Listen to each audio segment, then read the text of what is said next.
Hello everyone. So in this video we are going to discuss a topic in quantum mechanics, which is the Dirac delta potential. Now this is a standard problem in quantum mechanics, and recently they have started asking questions related to this particular potential in CSIR-NET physical sciences examinations if you look at the previous couple of year papers. So therefore, in this video, I'm going to discuss this particular problem in detail. I will discuss the bound solutions for an inverted Dirac delta potential as well as the scattering solutions. And I am going to obtain the wave function solution, the energy eigenvalues for the bound solutions, as well as the reflection and the transmission coefficient of the scattering solutions. And I will try to include recent problem solving in this video at the very end also. So let us start. So Dirac delta potential is a theoretical potential because Dirac delta function itself is a mathematical, theoretical function. It's not really a real function in that sense.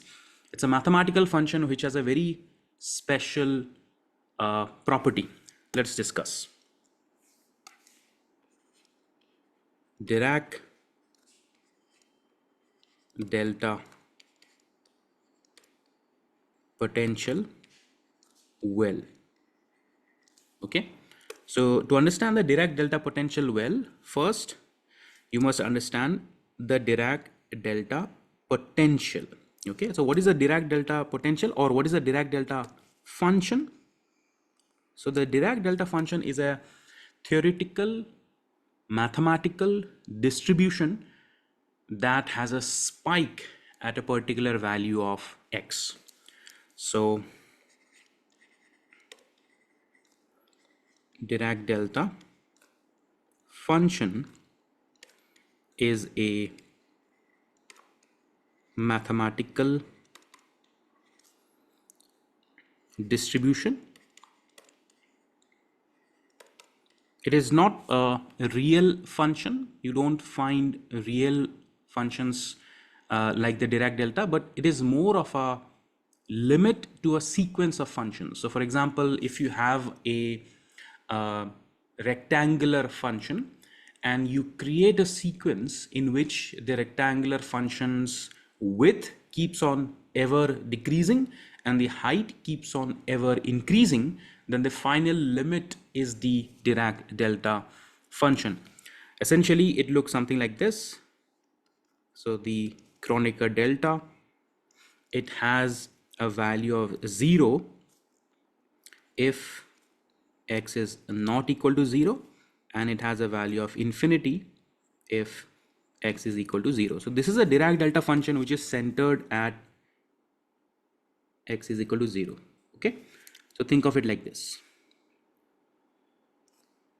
So this is goes to infinity, and this is just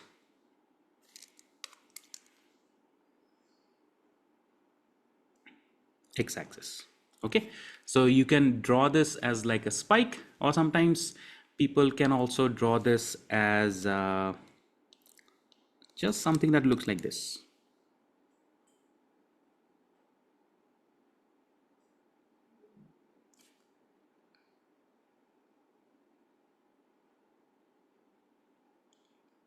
Okay, as I said, it is a limit of a sequence of functions. For example, if you take a rectangular function with ever decreasing width and ever increasing height, then that final limit comes out to be a Dirac delta. Now, of course, it has an infinite value at x is equal to 0, but with some additional properties that the area under the curve is always unity. So if I do an integration of a Dirac delta function from minus infinity to plus infinity, it should come out to be equal to 1. And it also has certain important properties, one of which is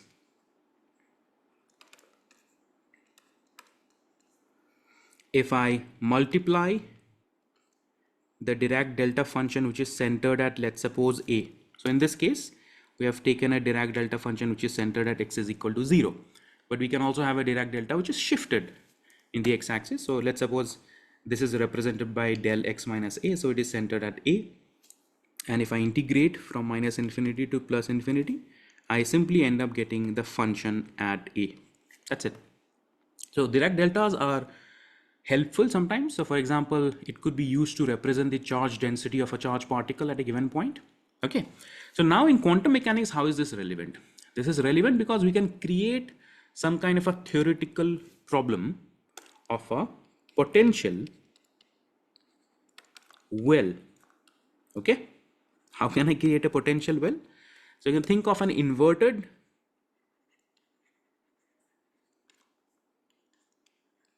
delta function potential well. Okay. So mathematically, I can represent this as Vx is equal to minus alpha del x. So alpha here is some kind of a positive constant. That's it. Nothing else. Alpha is a positive constant. Okay. So this, because this is inverted, so as a potential, it would look something like this.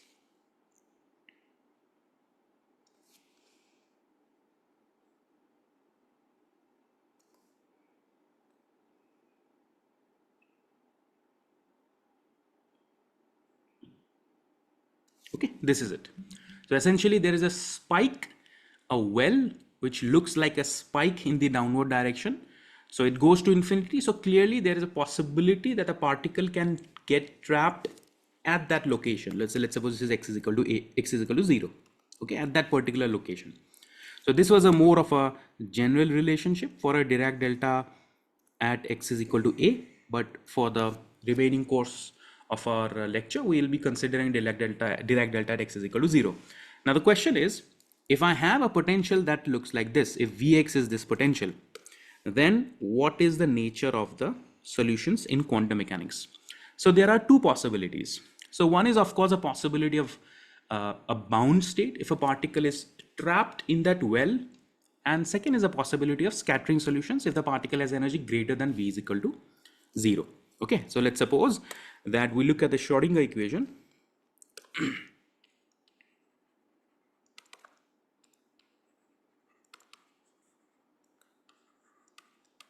So the Schrodinger equation looks something like this: minus h cross square upon 2m d2 psi upon dx2 plus vx psi is equal to e psi. Therefore essentially this becomes minus h cross square upon 2m d2 psi upon dx2 minus alpha del x psi is equal to e psi. Okay, now you will see that when we try to solve this problem, we end up getting two distinct kind of solutions. One, of course, for energy greater than 0. These are the systems in which particle has energy greater than 0. In that kind of a situation, we will end up getting scattering solutions.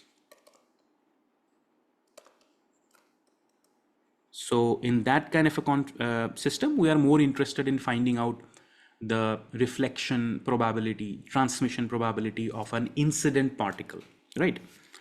And for E less than 0, we are interested in bound solutions, right? Because there is a possibility that the particle can get trapped at x is equal to 0. But of course, we will look at the nature of those solutions. So let's first look at bound solutions. Okay, so first we are going to consider the case of bound solutions where E is less than 0. So then what happens to the nature of this particular Schrodinger equation? See, because of the nature of this Dirac delta function, which is essentially infinite at x is equal to 0, we will have to do our calculations in a little bit of a careful manner. So what I'm going to do is I'm going to look at the Schrodinger equation in a region which is x less than 0 and x greater than 0 separately, so that we can work out the mathematics well. So first of all, I want to look at what happens in the region x less than 0 and what happens in the region x greater than 0. Clearly, from the definition of the Dirac delta function, it is obvious that the value of the Dirac delta is 0 everywhere else except for x is equal to 0, right? So except for x is equal to 0, the potential is also 0 everywhere else. So if the potential is 0 everywhere else, then the Schrodinger equation, let's say that this is point number 1, becomes, and here also it will become, it becomes what? Minus h cross square upon 2m d2 psi upon dx2. So we are looking at a differential equation in a region x less than 0 and not at x is equal to 0 yet, not yet. And so therefore this will automatically become 0. So therefore this is minus 0 is equal to e psi. Keep in mind that e is less than 0 here. Okay, so e is basically negative. So therefore this becomes d2 psi upon dx2 and plus 2me upon h cross square psi is equal to 0, keeping in mind that e is negative. Okay, e is negative, so we have to keep that possibility. So therefore I'm going to write this as d2 psi upon dx2 minus 2me minus 2me upon h cross square psi is equal to 0. Why I have written this? Because here I want to substitute k square as, or k as 2me minus 2me upon h cross square. Because if I do this, the Schrodinger equation becomes d2 psi upon dx2 minus k square psi is equal to 0, which is a standard differential equation whose solution I can find. We already know. Now why I have taken minus here? Because this will become a positive, right? I want the term inside the square root to be positive, and because e is negative, so automatically now it becomes positive. So now k is basically real. So what is the nature of these solutions? If you are familiar with differential equations, you will know that the nature of solutions are essentially exponential. So I can write this as a e to the power minus kx plus b e to the power kx. Okay, this is the nature of the solutions. But if you notice here, because we are only dealing with the region x less than 0, it is possible for e to the power minus kx to blow up at x tending to minus infinity. Okay, so if you notice here, this blows up as x tends to minus infinity, right? And we don't want that. We want our wave function to be normalizable. Okay, we want our wave function to be acceptable, and for it to be acceptable, we cannot have an infinite wave function here. Okay, so the wave function becomes infinite as x tends to minus infinity, and the only way for us to prevent that is to make the constant a is equal to 0. Okay, so therefore the wave function in the negative region comes out to be b e to the power kx. Fine. So we have obtained a solution for the wave function in the negative x-axis. Similarly, I want to look at the positive x-axis here. Now, the same thing is applicable here, except, so let me just copy paste here because the calculations are more or less similar, except here we are dealing with x greater than 0. Okay, so if x is greater than 0, I need not make if x is greater than 0, then I need not write it in this particular manner, or do I? No, yeah, the calculation is the same. So x greater than 0, the Dirac delta is 0, right? And therefore, the whole calculation is similar. And therefore, here I will end up getting a similar exponential solution. So c e to the power minus kx plus d e to the power kx. But in this case, in the region x greater than 0, okay, this was earlier, it was x less than 0, now it is greater than 0. What we end up getting is that this function blows up. Just give me a moment. Let me restart the program. Yeah, I think you can see this now. So here what happens is that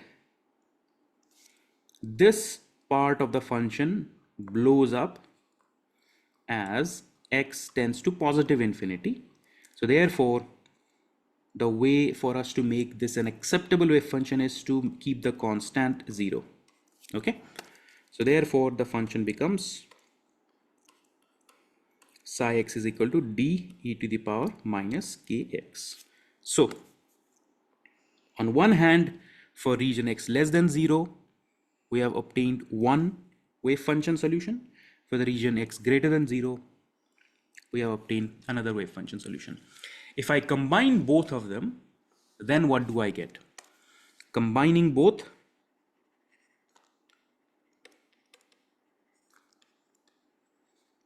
for the entirety of the x-axis, I end up getting the wave function solution is equal to, so you have b e to the power kx for x less than 0 and d e to the power minus kx for x greater than 0.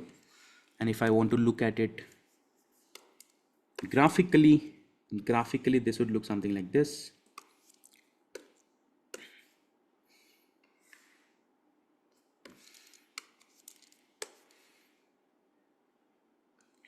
Graphically, the wave function should look something like this. So this is the exponentially increasing function in the negative x-axis and exponentially decreasing function in the positive x-axis. So this is x and this is psi x. Okay, now of course it must be clear at this point that there are boundary conditions that we must satisfy, right? So what are the boundary conditions here?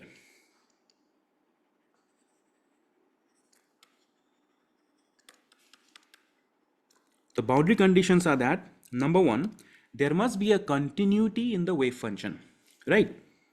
Psi x must be continuous, right?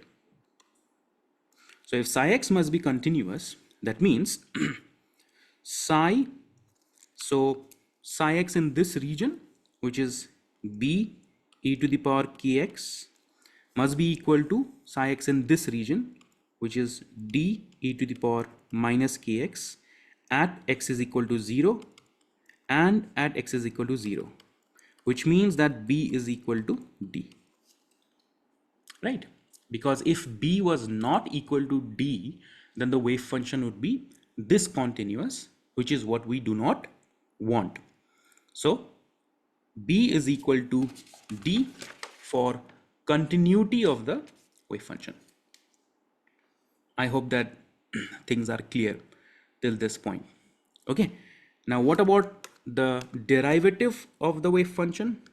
Usually, for all kinds of realistic potentials, the derivative of the wave function must also be continuous. But here we are not talking about a realistic scenario. We are talking about an infinite potential here, right? The potential becomes negative infinity at x is equal to 0. So apart from this point, we must emphasize on continuity of the derivative of wave function across the x-axis, except for this particular point, because here the potential is infinite.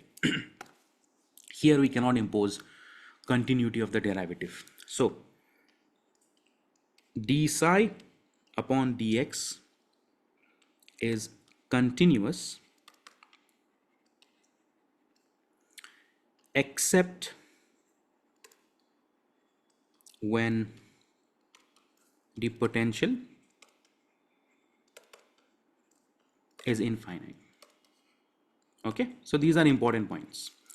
So we have looked at the Dirac delta potential form, then we looked at the Schrodinger equations, and for the bound solutions we end up getting wave function solutions that look like this. However, our calculation is not complete.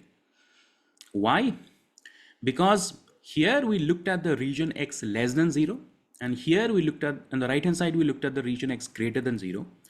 But I also want to somehow include the calculation of what happens when x is exactly equal to 0. But because the potential is negative, I mean infinity, negative infinity, so we can't exactly do the calculation at x is equal to 0, but we can create a scenario in which we approach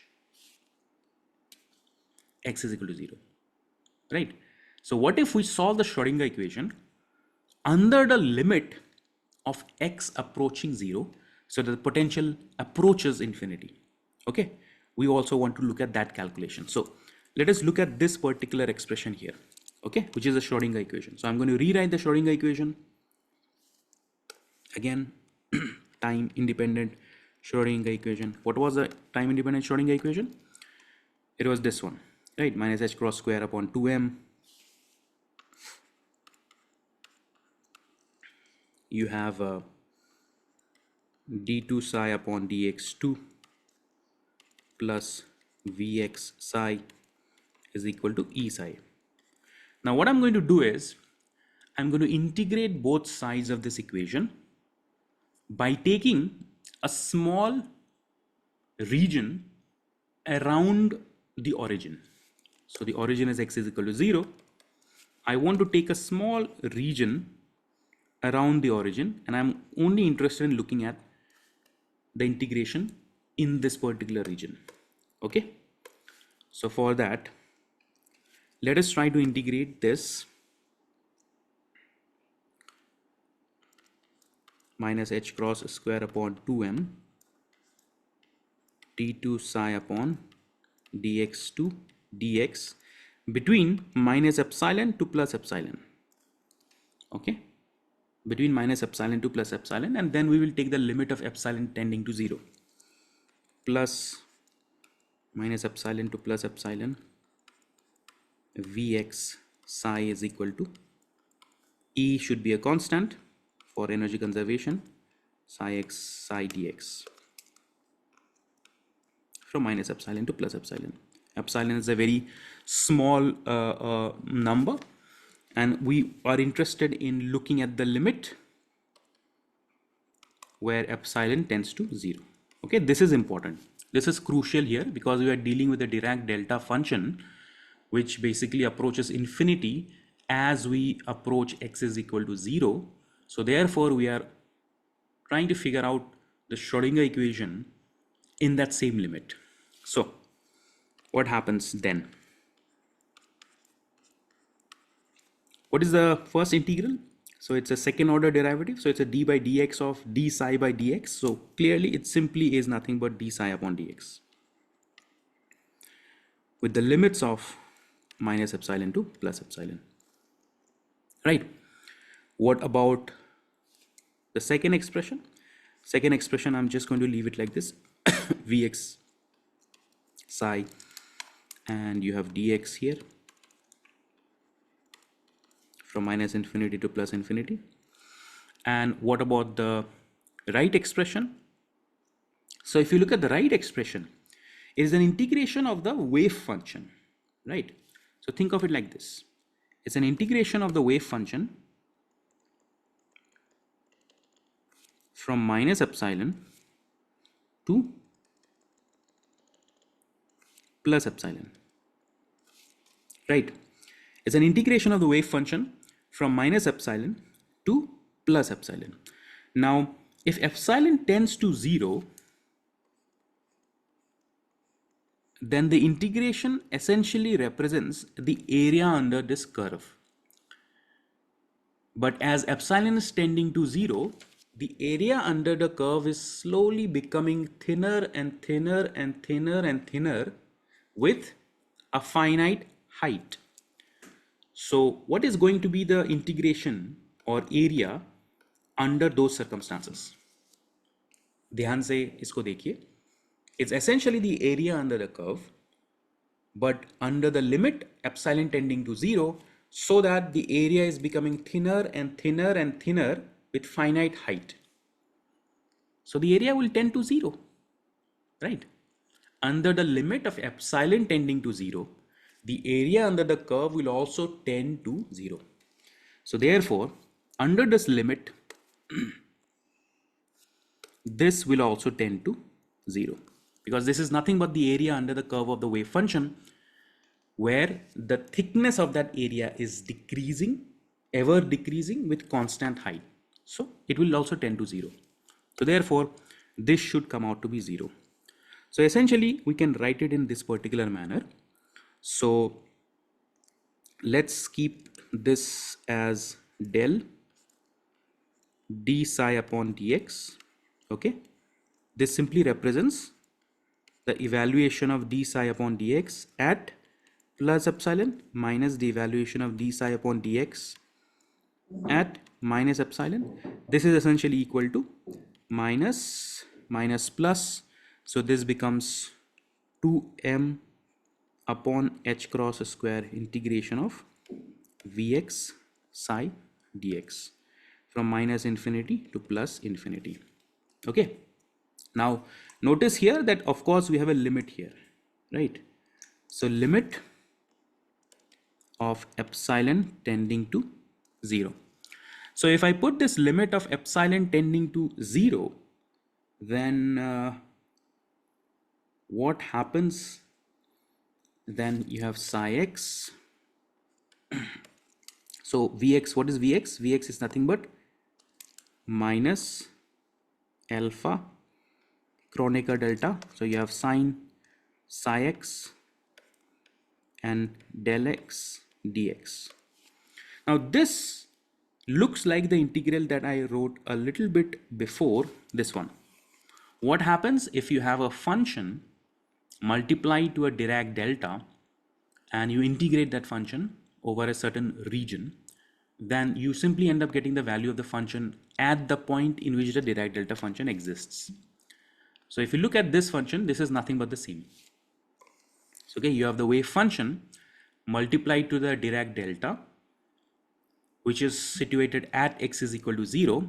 So therefore, this is nothing but the wave function at x is equal to 0, because the Dirac delta is located at x is equal to 0. So there you have it. The change in d psi by dx is nothing but minus 2m alpha upon h cross square psi 0. All right, this is a good result. Okay, I want to further elaborate on this particular result. So how can I elaborate on this particular result? To do that, I want to look at this change. Okay, so what is d psi upon dx for x less than 0? Okay, and what is d psi upon dx for x greater than 0? Okay, x greater than 0 and x less than 0. So x greater than 0 is this. So this becomes minus dk. So this is nothing but minus dk e to the power minus kx. All right. And for less than 0, we have bk e to the power kx. Fine. But I want to evaluate it at epsilon. So d psi upon dx at plus epsilon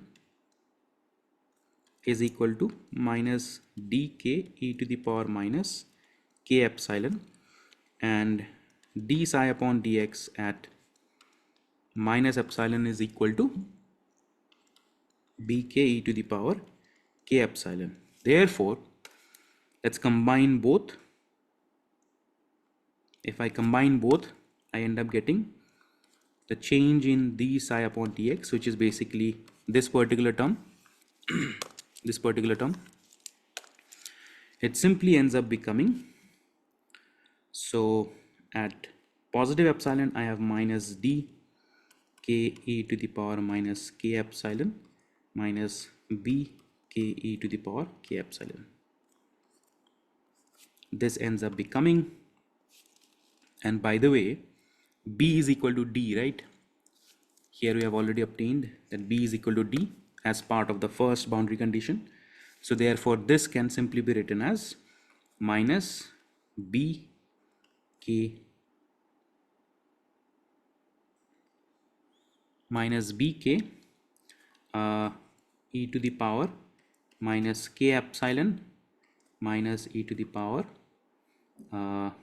k epsilon. One more thing I forgot to write down here.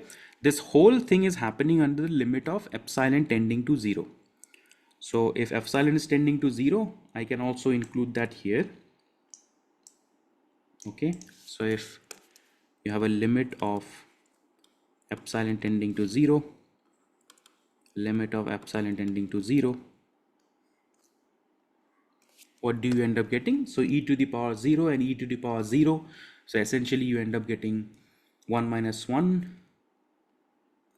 No, I think, so let me check. So here I have minus bk e to the power minus k epsilon minus bk e to the power k epsilon. So this should end up becoming e to the power 0 is 1. So 1 upon 1 is 1 and e to the power 0 is 1. So 1 minus 1.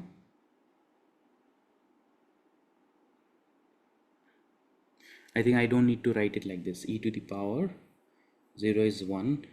I think it's better I write it like this. So this is just because b is equal to d.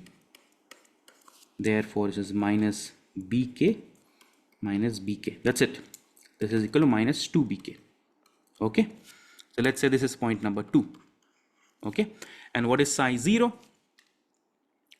So psi 0 we can find out from here clearly. If I put 0, I end up getting b or d, and b and d are equal to each other. So, and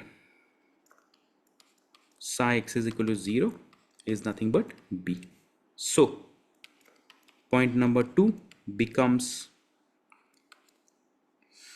so minus 2 bk is equal to minus 2m alpha upon h cross square b.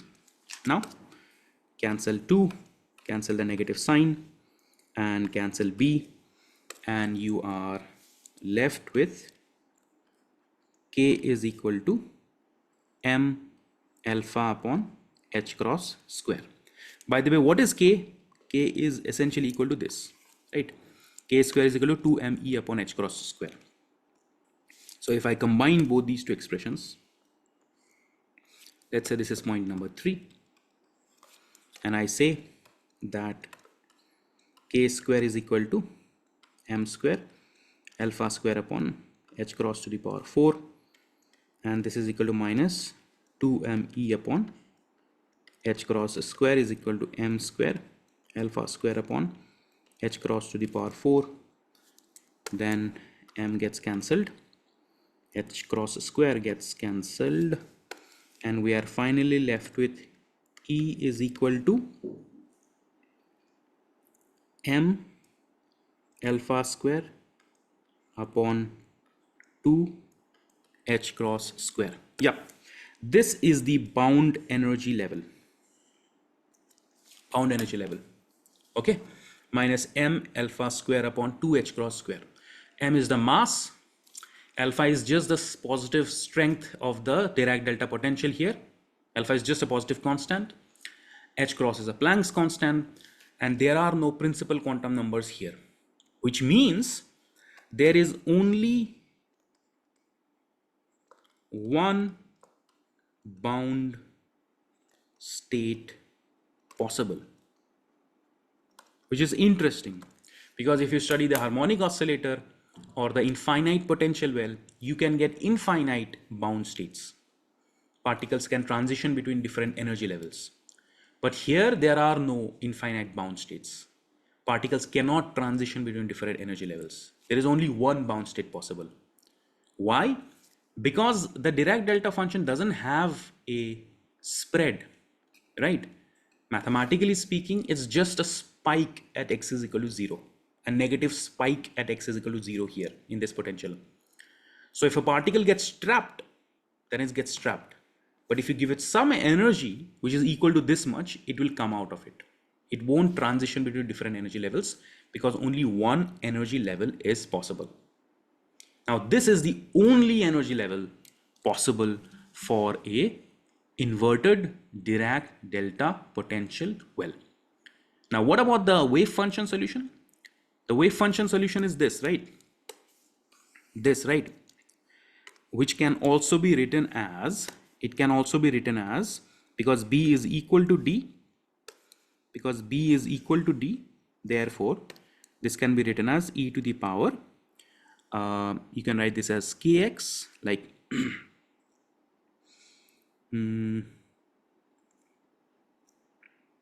so e to the power kx in this particular manner.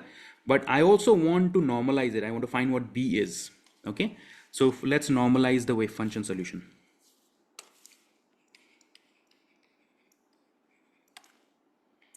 Normalize wave function solution. So to normalize it, we simply find out the probability from minus infinity to plus infinity. Okay, and what is the wave function? Wave function is b e to the power kx and b e to the power minus kx. So therefore this becomes, in the region from minus infinity to 0, you have b mod square e to the power kx mod square, so it becomes 2kx dx plus again b square from 0 to infinity e to the power minus kx mod square, so minus 2kx, which can be written as b mod square from 0 to infinity e to the power minus 2kx dx. So here I can sort of, because the wave function is, if you look at the wave function, it's symmetric with respect to the x-axis, right? It's just a mirror image. So therefore I can multiply this by 2 and just hold on to one integral. And this becomes 2b square if I consider b to be a real constant, which I think it is. So this becomes minus 2k e to the power minus 2kx between 0 and infinity. So therefore this becomes minus b square upon k. So e to the power minus infinity is what? 0. Minus e to the power 0 is 1. So b square upon k, k is real, is essentially equal to 1. So Bond statistical interpretation. So this whole thing is nothing but equal to 1. So it is equal to 1. That simply means that b square is equal to k. That's it. Or b is equal to root k. Right? B is equal to root k. So now I can rewrite the wave function solution. Okay. So the wave function solution becomes, finally, the wave function solution is nothing but root k e to the power k mod x. But what is k? K is this m alpha upon h cross square. So therefore we can further write this as m alpha root over upon h cross e to the power m alpha upon h cross x, if I want to write it in a detailed fashion. There you have it. This is the wave function solution and the energy level of the singular bound state in a Dirac delta potential well, which is not really difficult. Okay, first we analyzed the region x less than 0. We got exponential function. We analyzed region greater than 0. We got exponentially decaying. We stitched both these two functions together by maintaining the boundary condition that the wave function must be equal at x is equal to 0 for continuity, and it must also have a derivative which is continuous except where the potential is infinite. By doing that, b and d, the constants, become equal, and then we investigated the Schrodinger equation by integrating it in a very tiny region around x is equal to 0 under the limit in which the width of that region is tending to 0. By doing that, we can get an idea about the energy eigenvalue. So this is the energy eigenvalue and the wave function solution of a bound state in a Dirac delta potential well.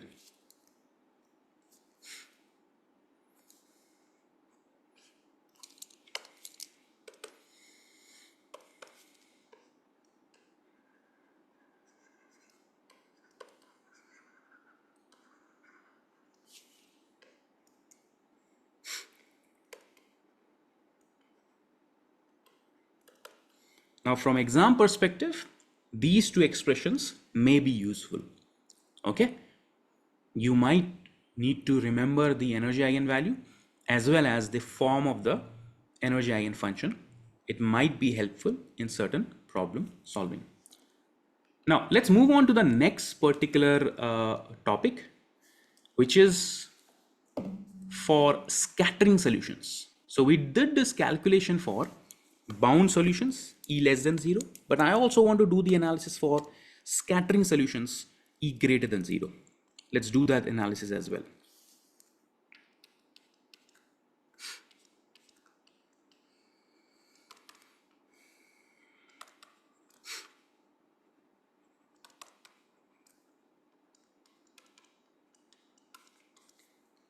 So what's going to happen in a scattering solution? Scattering solution, the particles are going to have energy sort of greater than, V is equal to 0. So in this kind of a scenario, what is going to happen? Well, you should have plane wave solutions, right? Kind of obvious, but we'll figure it out. So let's say that this is the nature of the potential, and here I want to write it in this manner. So let's suppose you have, the Schrodinger equation, which is minus h cross square upon 2m d2 psi upon dx2 plus vx psi is equal to e psi. So we are going to do a similar kind of an analysis here, shall we? Let me just copy paste the previous analysis. It's kind of a similar analysis, the previous analysis, okay? Because I don't want to write everything, but it's only slightly different. So let me copy this calculation that we did for x less than 0 and x greater than 0, okay? Because this will give us an idea about the, nature of the solutions. So just copying it for my own ease. So x less than 0, what is the change? In x less than 0, you end up getting this. But now the difference is that E is greater than 0. So therefore, I need not put K in this particular manner. Why? Because I want a positive constant, because I'm taking a square root of the positive constant. So there need not be a negative sign here. So if there's no negative sign here, I can confidently write positive, and this is positive. Similarly, there is no negative sign here. Confidently, I can write positive and positive k square. Now this is a slightly different differential equation. Okay, earlier we had this differential equation jahan pe there was a negative sign, so the solutions were exponential solutions. But now we have a differential equation where you have the positive sign. So here the solutions are not going to be exponential. They are going to be oscillatory solutions. So psi x is equal to a e to the power iota kx plus b e to the power minus iota kx. And here psi x is going to be c e to the power iota kx plus d e to the power minus iota kx. Now, if you have studied problems like free particle, etc. before, then you would know that what these expressions really mean. They simply mean a particle moving in a particular direction, right?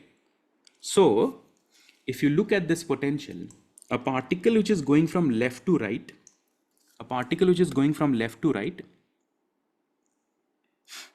will have this function a e to the power iota kx. A particle which is going from right to left will have this function b e to the power minus iota kx. So essentially this represents particle moving from the left to right and right to left respectively. Okay. And just a moment. Let me just power up the laptop. And similarly, if you look at the right hand side, we have something similar happening here.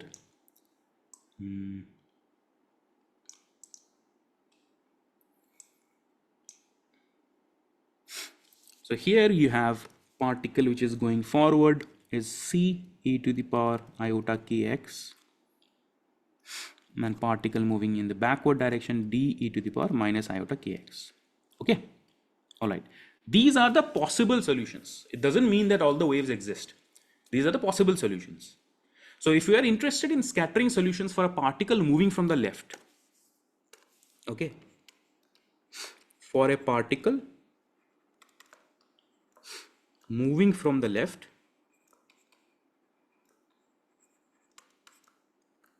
to the right, left to right, then what do these solutions represent? So a e to the power iota kx is nothing but incident wave, right? Makes sense. It's moving from left to right, is the original incident particle. And b e to the power minus iota kx represents reflected wave.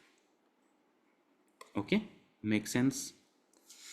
And c e to the power iota kx represents transmitted wave. Okay.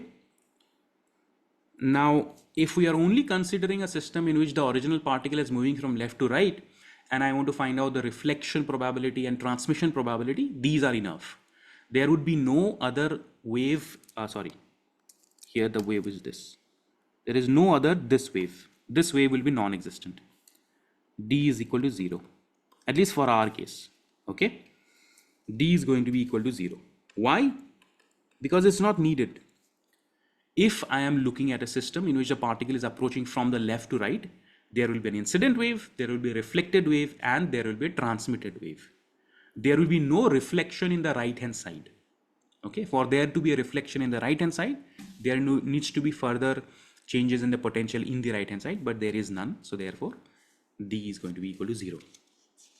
Okay, so now that we have this clear, we also want to look at the relationships between various constants, and for that we need to apply sort of continuity and boundary conditions.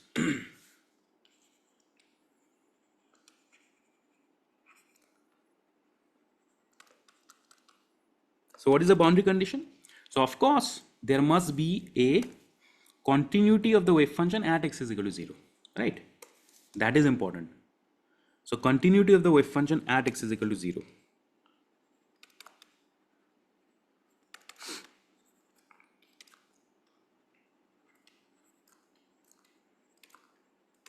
which means this wave function and this wave function at x is equal to 0 must be equal, d0 here. So that means you have a plus b is equal to c. That's it, right? At x is equal to 0, the wave function must be continuous. But we also want to stitch the wave function together in such a manner that we re-perform these calculations. You see these calculations that we did earlier, right? We did this calculation for the wave function, for a region around the Dirac delta. I want to re-perform these calculations, but I don't want to write everything again. There's no point writing here. So I'm just going to use this particular expression because it doesn't really matter. Okay, so here at this particular point, it doesn't really matter whether the E is greater than 0 or less than 0. It's not going to make any difference to our calculations. So I'm going to borrow this particular expression here. Okay, I'm going to borrow this expression, point number 2, because it's going to be the same for scattering solutions as well. Okay, scattering solutions as well. So here I'm going to say, using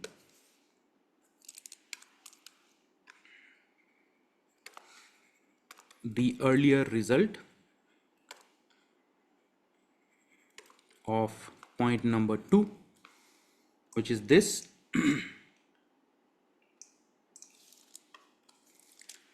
we can do a similar kind of a calculation here. What is the calculation? So first, let's find out what is the derivative, right? So we found out the derivatives here, but the derivatives will be slightly different because the wave function solution is different.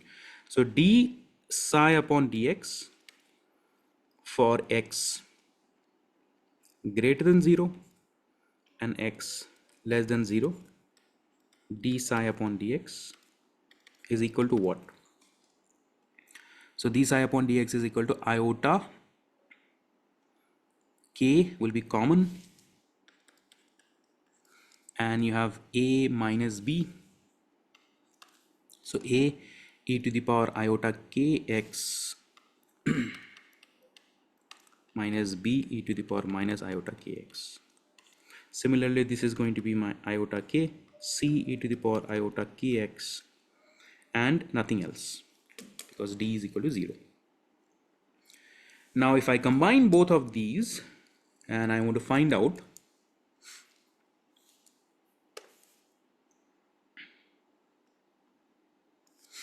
what is del d psi upon dx, which is basically under the limits of epsilon tending to 0, you have d psi upon dx at plus epsilon minus d psi upon dx at minus epsilon. So this is a similar calculation just like we did in the earlier example. So this basically becomes under limit epsilon tending to 0. So if you look at this, you can replace limit epsilon tending to 0 with iota k a e to the power iota k epsilon minus b e to the power minus iota k epsilon minus iota k c e to the power iota k epsilon. This basically is equal to, so epsilon goes to 0, e to the power 0 is 1. That's it. This becomes iota k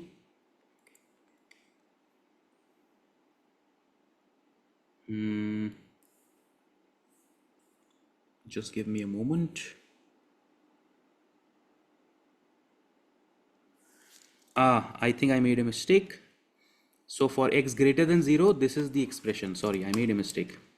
So this is for x greater than 0. And this is for x less than 0, and this is x greater than 0. So I need to subtract. I subtracted in the wrong way. So this will be minus. No, this is fine. So this will be minus, and this will be plus. Okay, so therefore this becomes iota k. You have c iota k c minus a plus b. All right, done. Okay, okay. So now, what is the left hand side? The left hand side is just this iota k c minus a plus b. But what is psi 0 and psi 0? Yeah, psi 0 is essentially equal to, psi 0 is just nothing but, I think I'll just write a plus b here, doesn't matter, a plus b. So combine both, you end up getting iota k c minus a plus b is equal to a plus b. That's it. So here I have three distinct conditions. So let's say this is point number, what point should I say? I think let's say this is point number 3 and this is point number 4. So these are two boundary conditions we have obtained. That will give us a relationship between the constants. So let me write this down. So we have obtained, on one hand we have obtained a plus b is equal to c. On the other hand we have obtained a plus b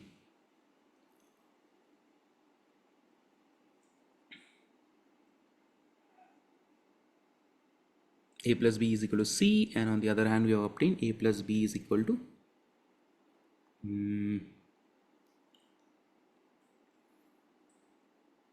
no, I think I made a mistake. There should be a term here, psi 0 is equal to minus 2m alpha upon h cross square.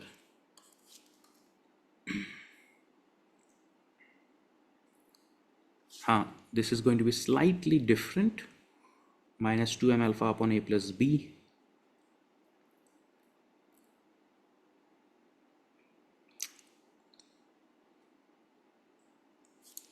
and I should say and.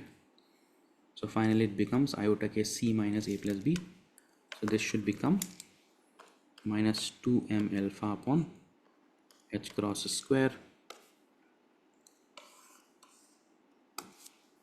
This becomes a plus b. Okay, we can further simplify this. Okay, I think we can simplify this also. So how can I simplify it? So c minus a plus b is equal to, this becomes minus 2 m alpha iota upon h cross square, right? 2m alpha iota upon h cross square, and then you have a plus b. So there's a minus sign, iota, you get 1 upon iota, and then if you take the iota above, minus gets cancelled. Okay, and then you have c is equal to a common. If I take a common, you have 1 plus 2m alpha upon h cross square iota and plus b, or if I say minus b, you end up getting minus b. You have 1 minus 2m alpha upon h cross square iota. So here let us say that m alpha upon h cross square is equal to beta. Just let's substitute with a new variable here. Then this expression is going to become c is equal to a 1 plus 2 iota beta minus b 1 minus 2 iota beta. All right, so it took us some time, but we have obtained. So let's say this is point number 4. Okay, so we obtained two boundary conditions, point number 3 and point number 4. 3 says a plus b equals c, or c is equal to a plus b, and 4 says c is equal to a 1 plus 2 iota beta minus beta 1 minus 2 iota beta. Now here I can further simplify it, right? So since they are equal, I can say a plus b is equal to a 1 plus 2 iota beta minus b 1 minus 2 iota beta. So this basically becomes a plus b is equal to a plus 2 iota beta a minus b minus 2 iota beta b plus. So a will of course get cancelled and you're left with b is equal to so b, if I take it to the left hand side, b if I take it to the left hand side, it will become 2b minus 2 iota beta b is equal to 2 iota beta a. So b finally becomes 2 gets cancelled. You have iota beta and b upon a becomes iota beta upon 1 minus iota beta. That's it. So we have a ratio of b upon a. And similarly, I think we can also obtain another ratio of c upon a, right? So if I want to obtain the ratio of c upon a, then basically c is equal to a plus b, right? C is equal to a plus b. So c upon a is equal to 1 plus b upon a, which is equal to 1 plus b upon a is iota beta upon 1 minus iota beta. So this equals to 1 minus iota beta plus iota beta. So 1 upon 1 minus iota beta. That's it. This is c upon a. Now you may be asking, why have we obtained these expressions? Because they will help us get an idea about transmission and reflection probabilities. Okay. I want to find out what is the transmission and reflection probability. So if you want to find out what is the reflection probability,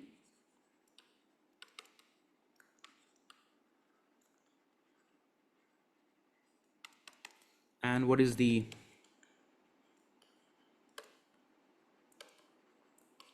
transmission probability,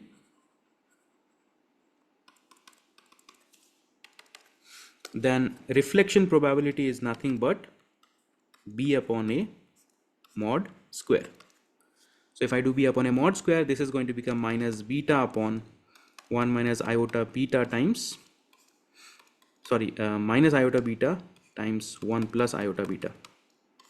So this will come out to be iota minus cancel. So you have beta square upon 1 into minus plus beta square. Okay. So what is this going to give us? This is going to give us the final reflection probability, and transmission probability will be c upon a mod square. So this is going to give us 1 upon 1 minus iota beta times 1 upon 1 plus iota beta. So this is equal to 1 upon 1 plus beta square. But what is beta? Beta is equal to m alpha upon h cross square, right? Beta is simply m alpha upon h cross square. And what is alpha? Alpha is of course the strength of the potential. Strength of the potential.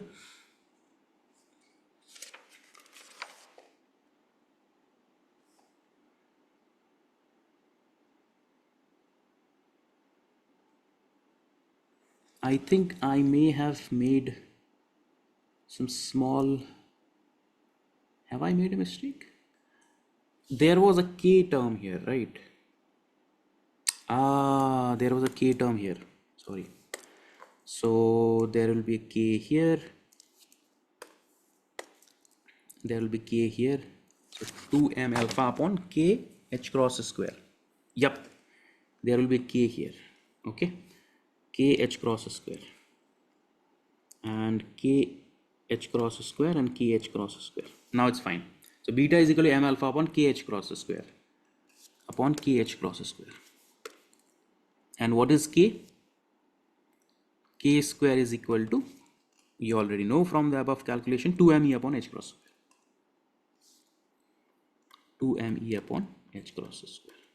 So now if I combine all these things here, this gives us beta square is nothing but, so this is 1 upon 1 plus 1 upon beta square So this is 1 upon 1 plus, so beta square is m square alpha square and h cross to the power 4 into k square. So k square is nothing but 2me upon h cross square. So therefore m gets cancelled, h cross square gets cancelled, and we are left with r is equal to 1 upon 1 plus 2 h cross square e, right, 2 h cross square e upon m alpha square. That's it. That is the reflection probability.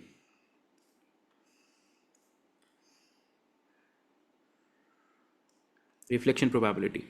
Similarly, for transmission probability also we can find out. So this is equal to 1 upon 1 plus beta square is m square alpha square upon h cross to the power 4 into k square is 2me upon h cross square. Wait a minute.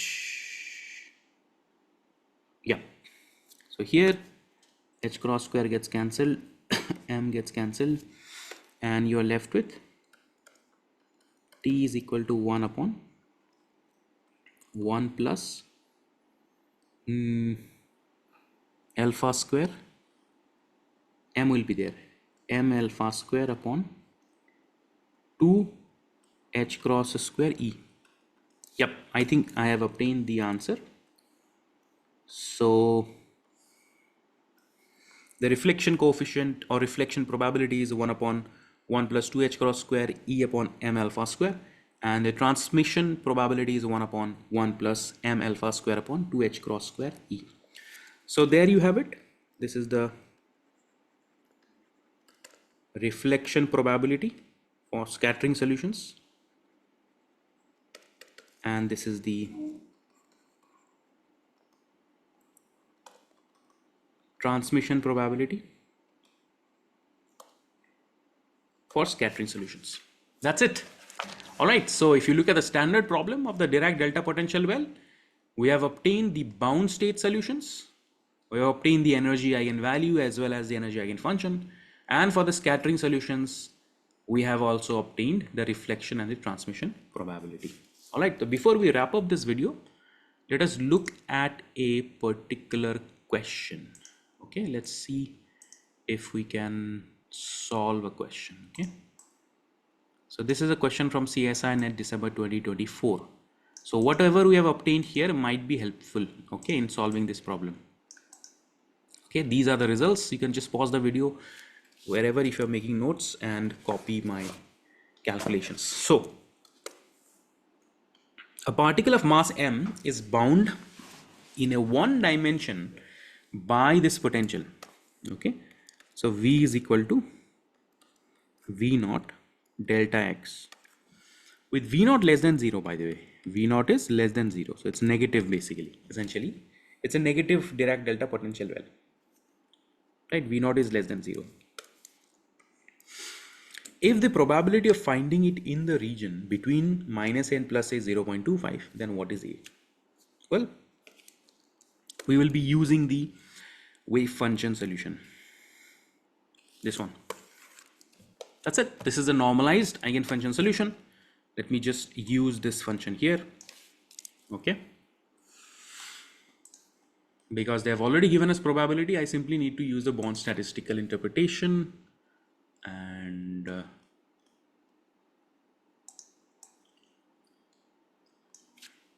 copy and paste. Okay. So the wave function solution is what? This.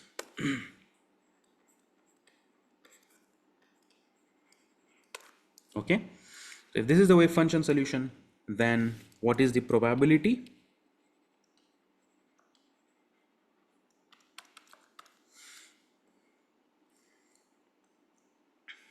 So in the region x less than a, okay, so basically it's been minus n plus a, the probability is psi square dx from minus a to plus a. It is given as 0.25 or 1 by 4. So let's use the eigenfunction here. This becomes m alpha upon h cross square e to the power, wait a minute, this should be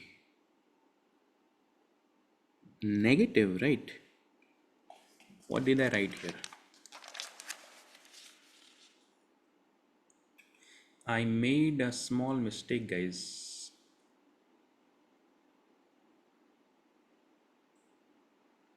This should be negative. Okay, because in the positive axis it's negative, in the negative axis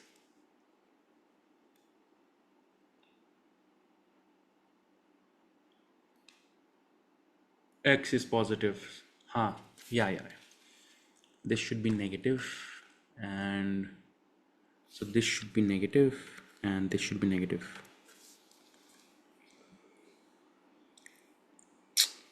It happens sometimes. And this should be negative here,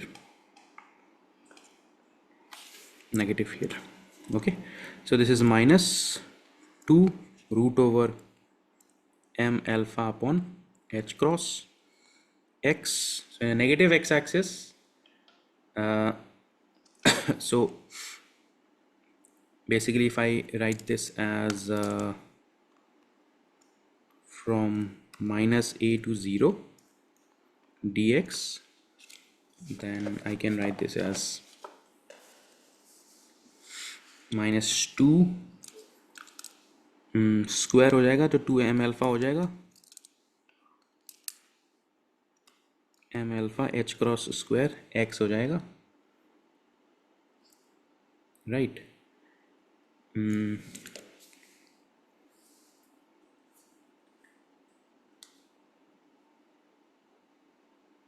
Negative x, so this is positive, and from 0 to a this is e to the power 2m alpha negative upon h cross square x dx. So this is equal to 1 upon 4. ये बन जाएगा m alpha upon h cross square. So this is e to the power minus 2m alpha upon h cross square x dx integration times 2 from 0 to a is 1 by 4. All right, so therefore this becomes 2m alpha upon h cross square times minus 2m alpha upon h cross square e to the power minus 2m alpha upon h cross square x between 0 and a is equal to 1 upon 4, right? So the 2m alpha h cross square gets cancelled, and we are left with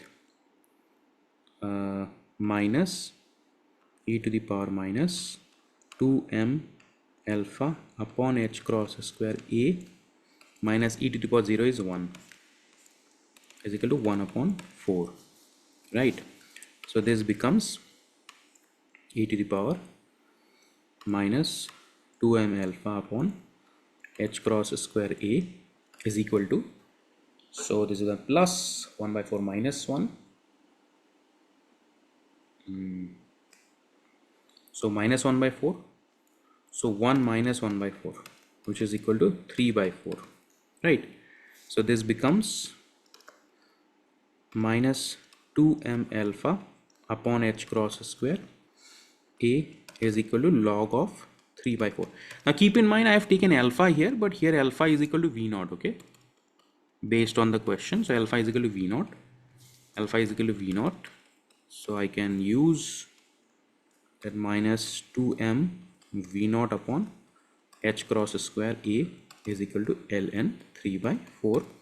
Therefore, A is equal to h cross square upon 2m v naught minus ln 3 by 4. So therefore, the correct answer is h cross square upon 2m v naught ln 3 by 4. H cross square upon 2m v naught ln 3 by 4. Here I think because the potential v naught is less than 0, they probably included it here. And because v naught is less than 0, they probably sort of included the negative sign of v naught here. Otherwise there should be negative sign, but because v naught is negative, they probably just included the magnitude of v naught, because I have to find out the best option. Okay, so this is the correct answer. So you can see that you can get questions on CSIR net examination based on Dirac delta function. If you go through the derivation of the standard problem, whether it is the scattering solutions or the bound solutions, the information of the energy eigenvalues or the normalized eigenfunction or the reflection and the transmission probabilities will be helpful in solving a problem related to Dirac delta potential value. So that is all for today, guys. Thank you so much. Have a nice evening. I will see you next time. Take care. Bye-bye.